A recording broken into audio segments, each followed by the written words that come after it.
छात्री को दुष्कर्म घटना पीड़िता परिवार को भेटिले बीजेडी टीम। गत रविवार दिन जड़े नवम श्रेणी छात्री को एकोटिया जड़े युवक दुष्कर्म करथिला।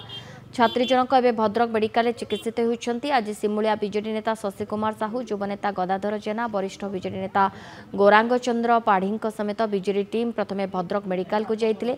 सेठारे पीड़िता मां को भेटिबा सहित आर्थिक सहायता जोगाई दैछन्ति।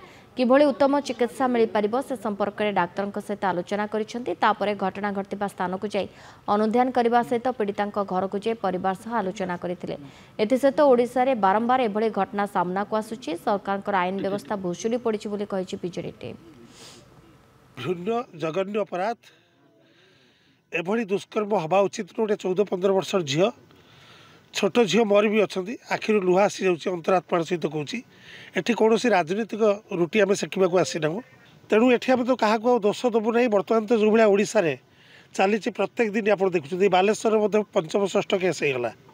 बालेश्वर FM कॉलेज पाखु नहीं पर्यंत एभली दुष्कर्म न हो। सरकार या प्रति ध्यान दिंतु। आम या युवक माने छात्र माने दृढ़तार सहित निंदा करचु। बालेश्वर FM कथा कहतु एवं आम निर्वाचन मंडल आज जो घटना घटी एते पर्यंत सरकार निद भागी ना।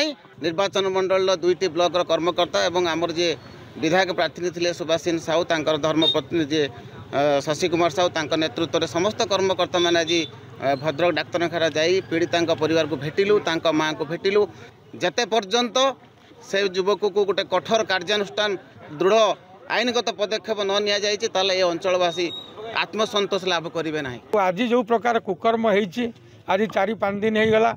तेणु बर्तमान आसामी धरा पड़ी। आसामी की जो पिला माने धरिचंती सेमानक मु साधुवाद जनाऊँगी एवं एपर्यंत पुलिस मुंडगत था जे आसामी धरा पड़ी नथिले। एवं मु ये घटना को दृढ़ निंदा करुच्ची एवं फांसी ताकू जो मान जे प्रशांत सामल जी कांड करिछि दिन बीच रास्तार ताको फांसी दंड रे दंडित करा जाऊ। आसीगला पूजा ऑफर राज इलेक्ट्रॉनिक्स रे सबटु कम दाम रे पांतु आपनकर favourite electronics up to 47% discount सहित कैशबैक पांतु up to 20,000 rupees. Raj electronics राज आसंतु राज करंतु।